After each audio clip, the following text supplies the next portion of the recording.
Tudo bem com vocês? Eu sou Joelton Lima, geógrafo, mestre em Relações Internacionais, e hoje nós vamos conversar com a galerinha do 8º ano sobre os processos de urbanização na América Latina. Bom, vamos lá, vamos tentar entender o que é isso de processo de urbanização numa parte desse continente americano aí. Urbanização na América Latina. Primeiro, a gente precisa pensar que o processo de urbanização na América Latina, mais especificamente, ele começa ali por volta de 1950. Na década de 50, quando um volume de pessoas começa a chegar nos principais centros urbanos. Vocês já viram o que é urbano? Já viram o que é rural? Qual que é a diferença entre uma coisa e outra? E as pessoas começaram a ser incentivadas, por algumas situações, a vir para as cidades, aumentando assim o volume das cidades. Vamos lá.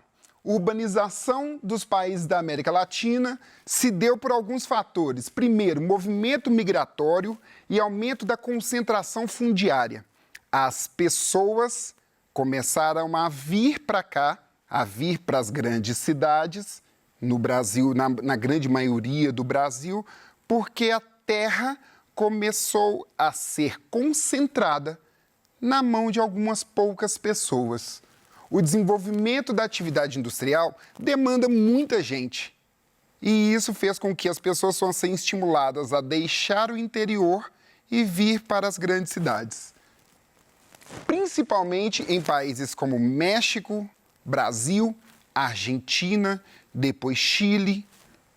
Geração de postos de trabalho, fábricas e comércios. Vale lembrar que nesse primeiro momento, na década de 50, vieram famílias inteiras, mas principalmente os homens. E a partir da década de 70, a gente tem uma grande inserção das mulheres aí nessa produção fabril.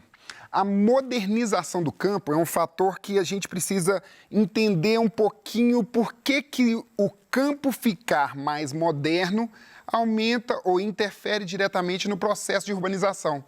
Por quê? A inserção de grandes máquinas na atividade do campo, a inserção de grandes máquinas na lavoura, substitui um volume considerável de mão de obra e faz com que essas pessoas elas procurem forçosamente o espaço das cidades para suprir as suas necessidades mais básicas.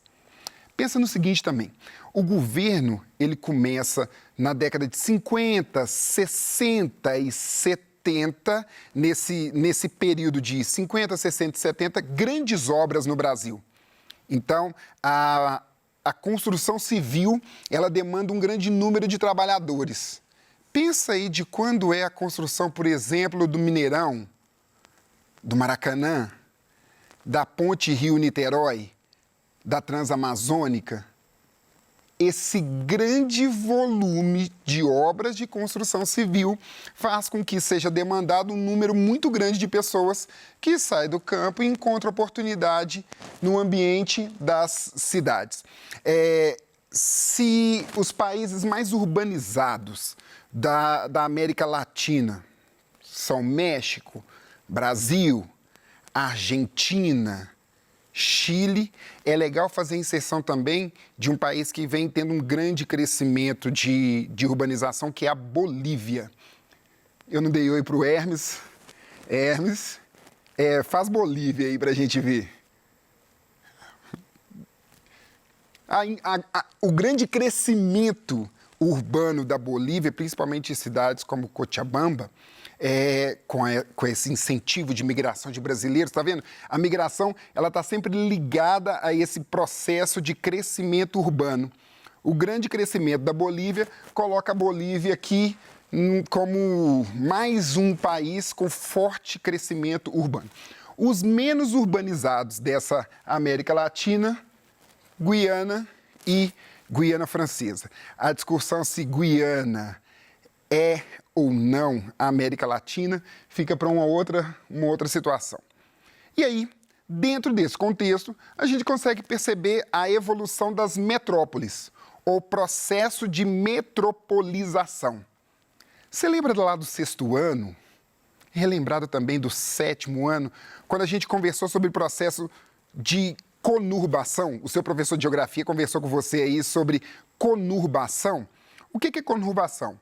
Um centro urbano, onde predominam ali atividades do setor secundário, predominam ali atividades do setor terciário, então é indústria, comércio e prestação de serviços. Um centro urbano, ele cresce de forma suficiente a chegar no limite, chegar na fronteira do município e encontrar com o município vizinho, que também teve um aumento considerável da sua faixa urbana, ou do seu conjunto de domicílios, ou das atividades de indústria, comércio e prestação de serviços. Então, de maneira mais direta, uma cidade cresce tanto que ela se encontra com outra cidade. A partir daí, a gente não consegue perceber quando termina uma, quando começa outra. Dei exemplo do nosso estado, Betim e Contagem. Betim cresceu tanto por causa das indústrias que ali se instalaram em torno da Fiat. Contagem cresceu tanto por causa do conjunto de cidades. Contagem já nasce com uma vocação industrial. Contagem cresceu tanto que não dá para perceber, se você olhar para uma imagem de satélite, quando começa uma cidade e quando termina outra. Você não consegue perceber também quando termina a cidade de Belo Horizonte e quando começa a cidade de Contagem. Quando termina a cidade de Ibirité e começa a cidade de Belo Horizonte. Esse grande conjunto de alinhamento de cidades faz com que, não só essas, mas tantas outras que se aglutinam ali em torno de um centro principal, seja uma metrópole. As metrópoles, elas são dos aspectos mais importantes na urbanização dessa América Latina, por causa do que eu disse das grandes correntes migratórias e por causa da grande oferta de posto de trabalho. Mas não só posto de trabalho, mas outras oportunidades também. Muita gente vem para os grandes centros em busca de saúde, em busca de segurança, em busca de um pouco de conforto. Assim, são geradas as grandes cidades. E nesse contexto de América Latina, nós temos aqui, nessa porção do continente, algumas das maiores cidades do mundo. E isso é que é muito legal da gente começar a tentar entender. Você já teve a oportunidade de conversar com alguém do hemisfério norte?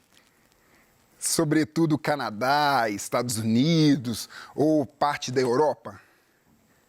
Se você já teve a oportunidade de conversar com essas pessoas, é muito diferente a visão que eles têm do pessoal da América Latina, sobretudo da América do Sul, da parte sul.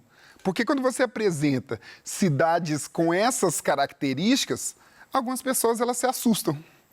Porque você não pensa que uma cidade com 17 milhões de pessoas e com essa característica urbana.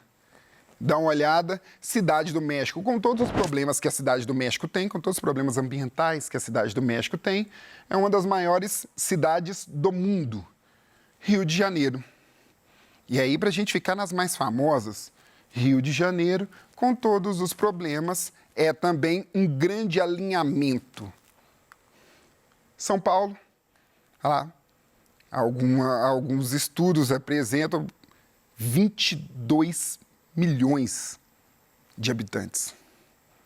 Num processo que conurba, e a conurbação na cidade de São Paulo, ou na grande região metropolitana de São Paulo, aumenta consideravelmente ano após ano. O mais interessante de pensar nisso tudo, antes da gente falar de urbanização excludente, o mais interessante de pensar nesse processo de urbanização é que esse crescimento, muitas vezes, ele não se dá de maneira ordenada.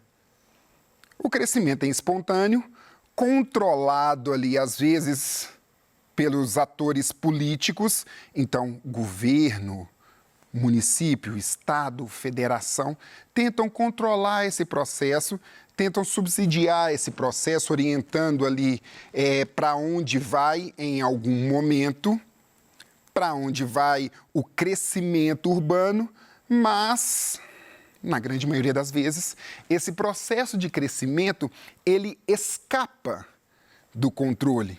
Pensa no seguinte, Jota, mas espera aí, como é que o governo controla esse processo de metropolização, esse processo de urbanização? Pode parecer complexo, mas é bastante simples. É uma cidade. Pega aí o exemplo da sua cidade. Seria interessante, na sua cidade, que o prefeito deixasse, ou que o prefeito promovesse, ou que o prefeito aceitasse a instalação de uma grande fábrica? Pensa na Samsung. A Samsung está querendo instalar mais uma fábrica no Brasil. E aí? Aí se diz, não, seria muito legal se instalasse uma fábrica aqui na minha cidade. Por quê? Ia gerar emprego indireto, ia mudar a organização da sua cidade, colocaria muitas vezes algumas cidades pequenas, algumas cidades que não são muito conhecidas, mas colocaria essa cidade no mapa. E aí as pessoas iam olhar para a cidade de maneira diferente. Então ia trazer um certo volume de riqueza para um espaço que anteriormente não detinha aquilo. E aí, nesse sentido, muitos prefeitos, muitos vereadores, muitos governadores querem a instalação de algumas indústrias ou alguns parques industriais ali perto. Entende? E para fazer isso, muitas vezes o poder público ele viabiliza a vinda dessas empresas. Faz eixo viário, dá isenção de imposto. Nesse sentido, os governos eles atraem. Eles funcionam como promotores de atrativos para a instalação de certas indústrias e, por conseguinte, certos parques industriais nessas regiões. E com isso a indústria vem, isenção de imposto, por exemplo, 20 anos de isenção de imposto. Ah, eu te dou o terreno, facilito o eixo viário para escoamento da produção, eu vou fazer ali as estradas que você precisa, para além do terreno, eu ainda te dou 20 anos de isenção de imposto. A empresa vem, se instala, e em torno dela forma-se um parque industrial. Só que, junto com isso tudo, ainda vem um conjunto de benefícios e de prejuízos que o poder público não consegue controlar. Imagina quando derem a notícia que na sua cidade vai ser instalada uma nova fábrica da Samsung. O número de pessoas que começa a migrar para essa cidade em busca de postos de trabalho e melhores condições de vida. E isso muitas vezes não dá para controlar. E aí a gente tem problemas correlatos ou problemas em decorrência desse processo de urbanização, onde o poder público também vai atuar de forma a tentar controlar e de forma a tentar resolver os problemas. A gente pensa numa urbanização ou numa organização urbana chamada de organização urbana excludente.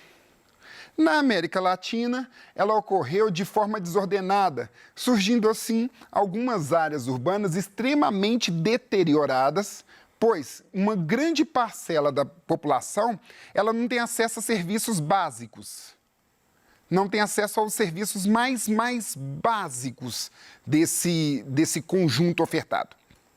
O que eu estou dizendo? Moradia, saneamento básico, coleta de lixo, problemas que seriam facilmente resolvidos com uma estrutura planejada. Entende? Dentro desse contexto, pensa no seguinte, eu trouxe aqui, para a gente começar a falar da relação centro-periferia, algo que é muito do senso comum e que a gente começa a tentar derrubar. É a associação do termo periferia com pobreza ou com problemas urbanos. Vamos devagar, que a gente vai conseguir entender. Primeira coisa centro, tá óbvio. O que é centro? É aquela porção delimitada que está ali na parte mais central. Tranquilo. Então, a gente tem o centro da cidade onde você mora, o centro aqui de Belo Horizonte, nós temos os centros simples. O que é periferia? E o conceito é simples. Periferia é tudo que não está no centro. E aí as pessoas não podem ficar bravas. Às vezes você conversa com um aluno e ele mora bem, mora num bairro nobre, e você diz, você é um cidadão da periferia. E ele fica bravo. Não, não sou. Por quê? Porque no imaginário das pessoas, periferia está associado ao processo de favelização, que é a ocupação de espaços impróprios com pouca urbanização e com construção de moradias irregulares. Não, periferia é toda aquela área que está fora do centro. E as periferias possuem características diferentes entre si. Algumas vezes, as periferias têm problemas por causa da urbanização desordenada, a ocupação desordenada. E não pense que não existe uma área periférica ou uma área de favelização dissociada de uma área rica. Os alunos eles ficam muito atrapalhados quando eles recebem esse tipo de informação. Do lado de toda a área com potencial econômico elevado, aglutinam-se pessoas com potencial econômico não tão expressivo. Entende por quê? Aqui em Belo Horizonte, andando por Belo Horizonte, você vê muitas vezes assim, um bairro de classe média alta, de um lado, um eixo viário, aqui, e tudo periferia. Classe média alta, eixo viário e uma ocupação desordenada, uma dita favela. Mas por que isso acontece? Aquela área dita nobre, ela precisa de mão de obra. E como eles são dissociados, ou eles são afastados do centro, a faxineira, o entregador de pizza, eles precisam instalar-se no lugar mais próximo do trabalho. Criam-se, assim, alguns espaços de ocupação desordenada do lado de outros espaços de ocupação ordenada. Isso nos leva à vontade dos governos em readequar espaços que até então não tinham tanta visibilidade, ou que não tinham tanta dedicação, ou que não foram alvo de processo de urbanização. Requalificação e ressignificação dos espaços, que também pode nos levar a um outro problema, que é a chamada gentrificação. Para dar um exemplo muito claro, aqui em Belo Horizonte, a prefeitura de uns 20 anos para cá, ela vem revalorizando o centro. O centro estava meio abandonado, a dedicação a certos espaços públicos estava ficando para um segundo plano, e algumas pessoas começaram a ocupar esse centro. Então, tinha uma marginalização de alguns espaços no centro de Belo Horizonte. A prefeitura investiu dinheiro, renovou esses espaços, trouxe outras atividades, o que provocou a vinda de um público que não era costumeiro. Pessoas de classe mais elevada começaram a ocupar esses espaços, expulsando essas pessoas com classe social e poder aquisitivo muito diferentes. Esse é o chamado processo de gentrificação. Eu vou ficando por aqui, espero que você tenha entendido, se cuidem e até a próxima. Tchau, tchau.